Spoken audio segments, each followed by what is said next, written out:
Бушарипа Кожояровна пенсияга чыкканы менен жогорку окуу жайында иштөөсүн токтоткон эмес. 46 жылдык тажрыйбасы бар педагог пенсия менен катар иштеген үчүн айлык маяна алат. Ал күчүм жетишинче кийинки муунга тарбия берем деген окутуучу депутаттын сунушуна макул эмес.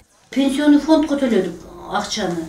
Профсоюзга төлөдүк. Анан ошонун эсебинен өзүбүздүн акчабыздан өзүбүз төлөгөн акчадан пенсия алып атпайбызбы? Анан муну ким кандай анан бизден ажыратып койгонго акысы бар? Толук кандуу мен билим бере алам, өзүм ишенем. Анан эмне үчүн мен үйдө отурушум керек экен?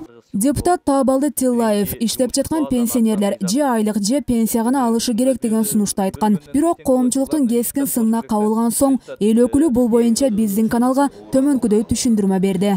Мындай реформа бизге сөзсүз керек. Бул мен айткан сөз азыркы пенсия алып аткан жарандарыбызга, азыркы иштеп аткан укук коргоо органдарга эч кимге эч нерсе тийишпейт. Бул келечекке ошондой өзгөртүүлөргө баруу ниетинде гана берилген сунуш болчу да.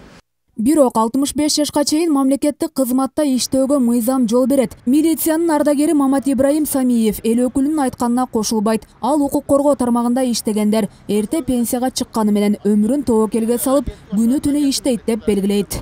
Ошо ниет менен бечара милициялар иштегенди иштебсин деп пенсияга чыгып алсын, анан ошол айлыктарсын, мына ошол нексе жашасам деп. Адите азыр деле айлыктар аз алардын. Андай айлык менен бирөө иштебейт тут.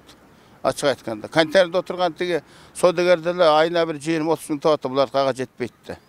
Анан ошону көрүп анда алсыратып эле бүтөт. Күч органдары алсыратып бүтөт анда баары. Менин оюмча туура эмес.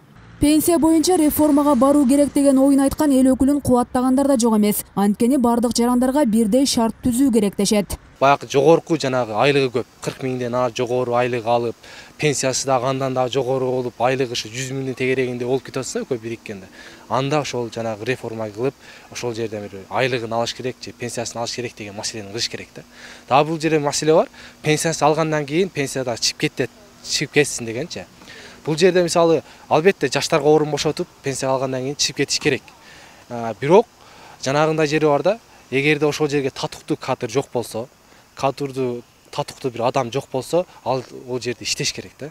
Кыргызстандын айылдарындагы ар бир 4-чү үй бүлө пенсиянын гана эсебинен жашайт. Улуттук статистика комитетинин маалыматына ылайык, алардын киреше булагы жалгыз баар акы болуп эсептелет. Кыргызстанда 648 миң пенсионер бар, алардын 40 миңи мамлекеттик кызматтарда иштейт. Өлкөдө орточо пенсиянын өлчөмү 5401 сомду түзөт. Жыл сайын пенсия үчүн 50 миллиард сом бөлүнөрү айтылган. Азиз Апусурманкулова, Аскар Маматисаков, 7 канал, Ош шаары.